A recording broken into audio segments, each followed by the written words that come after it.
Okay, so we're going to go ahead and solve two of the clicker questions that we had in the AC circuits. And so let me just go ahead and find that first one.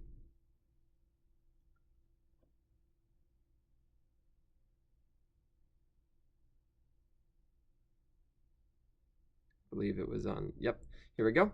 So what is the inductive reactance of an inductor with an inductance of 3.2 e to the minus 3 henries in a circuit with a voltage of 4 volts and a frequency of 30 hertz? So I already gave you all the equations here, so if you reference this, it should be pretty easy. Inductive reactance is omega times L. I gave you frequency. You have to convert it into omega.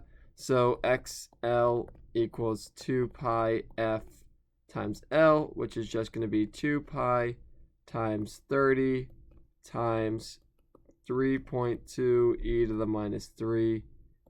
And so when you plug that in, you get an answer which is going to be 0.603. 0.603 ohms. All right, pretty easy question to do. Done these a few times now.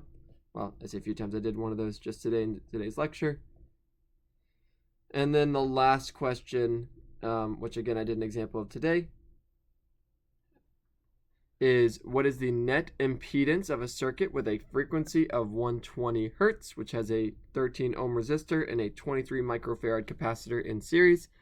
So if we draw our circuit, there's our power supply, we have a resistor, we have a capacitor. We have no inductor because I didn't say we had an inductor, so there isn't one.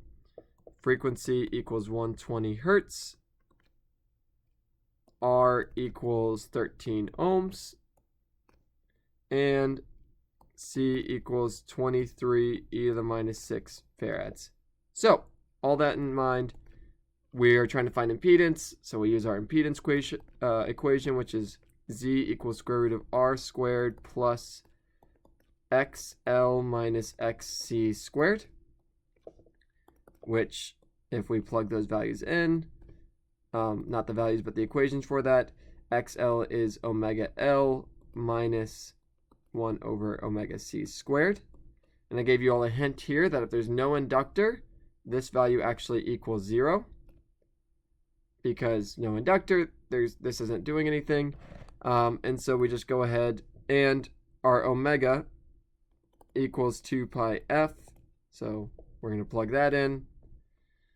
So you get the square root of 13 squared plus, and there's that negative there. So if we want to, we can leave it. It's going to get squared, so it's going to go away anyway. 2 pi times 120. I'll draw that better. 2 times pi times 120 times 23 times 10 to the minus 6. And that's squared, so that negative is just going to become a positive. I left the negative there just to be consistent with this, but the negative is going to become a positive.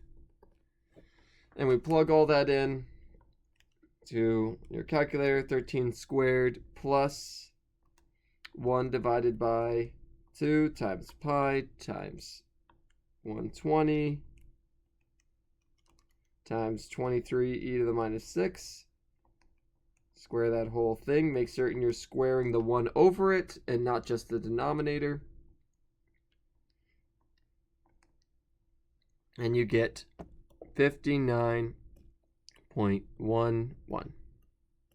And the units are ohms. All right. And so that concludes basically all the quicker questions we had here.